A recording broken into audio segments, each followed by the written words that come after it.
Hello everyone, this is me Sudha and you are watching your favorite YouTube channel Sudha Anil Teaching Classes. So guys, चलिए आपका आज 13 chapter start कर देते हैं the compound sentences. उसके concept आप समझ लीजिए.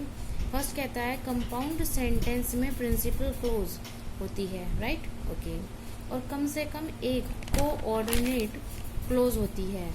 यह कोऑर्डिनेट क्लोज प्रिंसिपल क्लोज के ही समान पदीय होनी चाहिए, यानी कि दोनों जो पद होते हैं तो क्लोज होते हैं, वो दोनों आपस में जब बात कर रहे हो तो समान हो. ठीक है.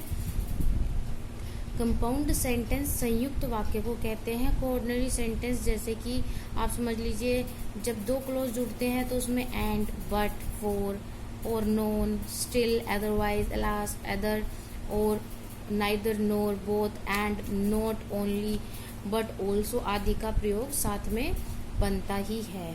नाइदर और नोर, आइदर और neither nor, not only but also, otherwise, as well as, still के प्रयोग से कंपाउंड सेंटेंस बनते हैं क्योंकि ये कोऑर्डिनेट कंजक्शन है. आप समझ रहे हैं ना? सिर्फ इतनी बातों को सुनिए, उसके बाद जब मैं सेंटेंस कराऊंगी तब आप समझ जाएंगे.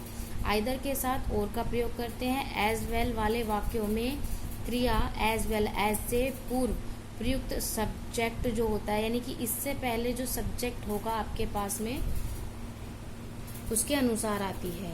अन्यथा के लिए आप अदरवाइज या एलास का इस्तेमाल कर सकते हैं. फिर भी के लिए स्टिल और यट का या नेवरलास का प्रयोग आप कर सकते हैं.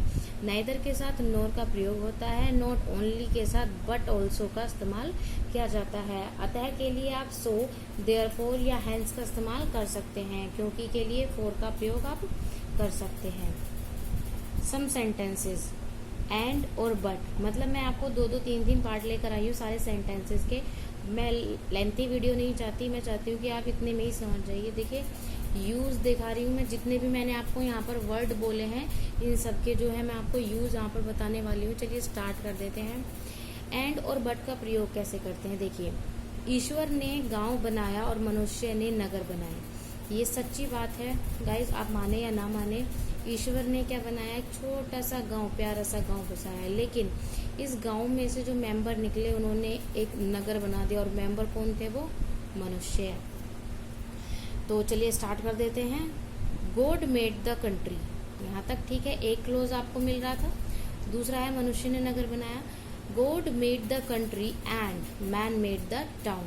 एंड आया, आपको दिख रहा है यूज ऑफ एंड. वह आया था और मैं चला गया. He come and I went. वह आया और मैं चला गया. ये दो क्लोज हैं, इसमें और दिख रहा है, इसमें एंड आ गया. He come and I went. ठीक है.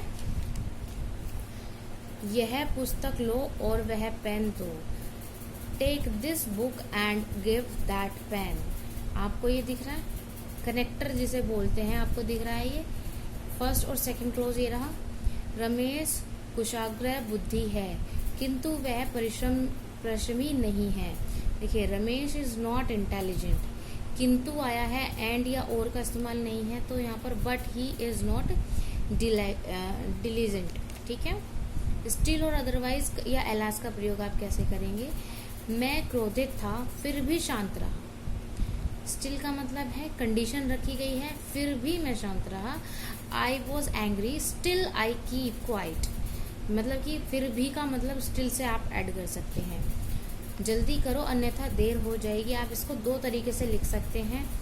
Be quick otherwise you will be late. Otherwise, अन्यथा के लिए मैंने आपको अदरवाइज भी बोला था. ठीक है. आप एलास भी लिख सकते हैं. बी क्वाइट मुझे बार बार रटा हुआ है.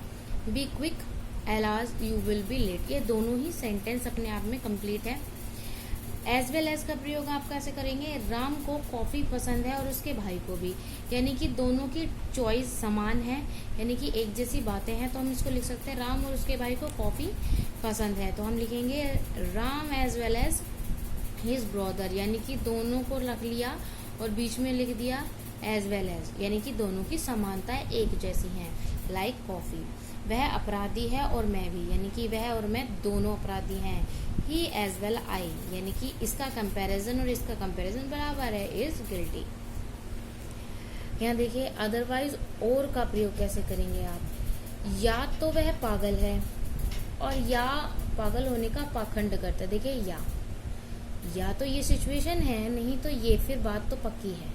ठीक है, ऐसी सिचुएशन में आइदर और का प्रयोग करेंगे। जैसे आइदर ही इज मैड और ही फिगन्स मैडनेस। देखिए आइदर ही इज मैड, या के लिए आप फिर से आइदर ना लगा के और का आप इस्तेमाल करेंगे। या तो मेरे साथ आओ या फिर मुझसे स्टेशन पर मिलो। आइदर कम विद मी, और या तो मेरे साथ आओ या फिर मुझसे स्टेशन पर मिलो। Meet me at station. या तो बस द्वारा जाओ या फिर कार्यक्रम रद्द करो। आइदर गो बाय बस, और यहाँ पर दो या दिख रहे हैं ना आपको कंडीशंस, कैंसिल द प्रोग्राम। और आप ये मत भूलिएगा कि क्लोज इसमें कितने आ रहे हैं, वो सबसे इम्पोर्टेंट है। अभी आप देखिए नाइदर नोर, यहाँ पर हमने आइदर और का इस्तेमाल सीखा था। अभी देखिए नाइदर नोर का इस्तेमाल। यहाँ पर था या तो ये काम करो या फिर मत करो। ठीक है, या तो करो इस काम को या फिर मत करो। यहाँ पर है ना तो वह आया और ना उसने कोई पत्र लिखा, मतलब मना ही किया जा रहा है। तो यहाँ लिखेंगे नाइदर, ना से नाइदर आप याद रख सकते हैं। कम, ही नाइदर कम, ना तो वह आया। नोर, और की जगह पर आपको नोर लिखना है। सेंट एनी लेटर, ना तो तुम उत्तरदायी हो और ना ही वह।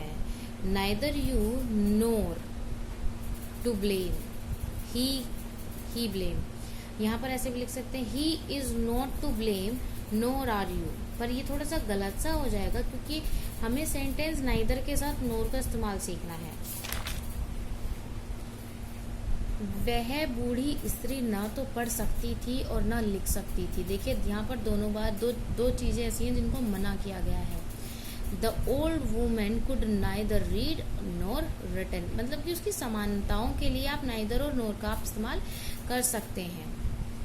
नॉट ओनली बट ऑल्सो का इस्तेमाल देखिए, उसकी केवल टिकट ही नहीं बल्कि उसका सामान भी खो गया। She lost not only her ticket, she lost, उसका केवल क्या सामान नहीं खोया, not only her ticket, not आया ओनली के साथ में her ticket, but also her luggage.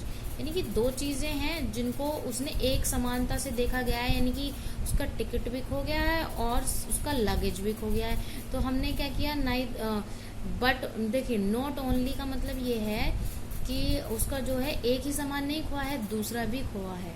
ठीक है, बट ऑल्सो, वह केवल मूर्ख ही नहीं बल्कि हठी यानी जिद्दी भी है। He is not only foolish but also obstinate है, सॉरी।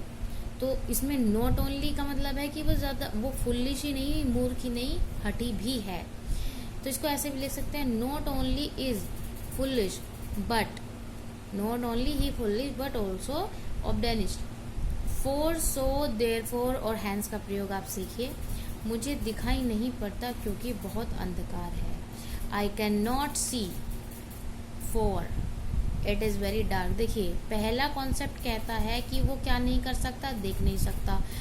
दूसरे में हमने फोर इसलिए इस्तेमाल किया क्योंकि उसमें कहा है कि क्यों नहीं देख सकता, उसका रीज़न दिया है, कनेक्ट है। ठीक है, रीज़न क्या है कि बहुत अंधेरा है। तो for it is very dark. उसने कठिन परिश्रम किया अतः वह पास हो गया। ही वर्क हार्ड सो ही पास्ड।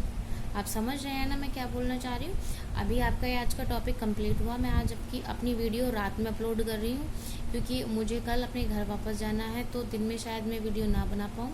सो गाइज़, आपकी पढ़ाई ना रुके इसलिए मैं अभी टाइम हुआ है 12:30-1 बजे का टाइम है, मैं आपके लिए वीडियो अपलोड कर रही हूँ। प्लीज़ ध्यान से पढ़िएगा।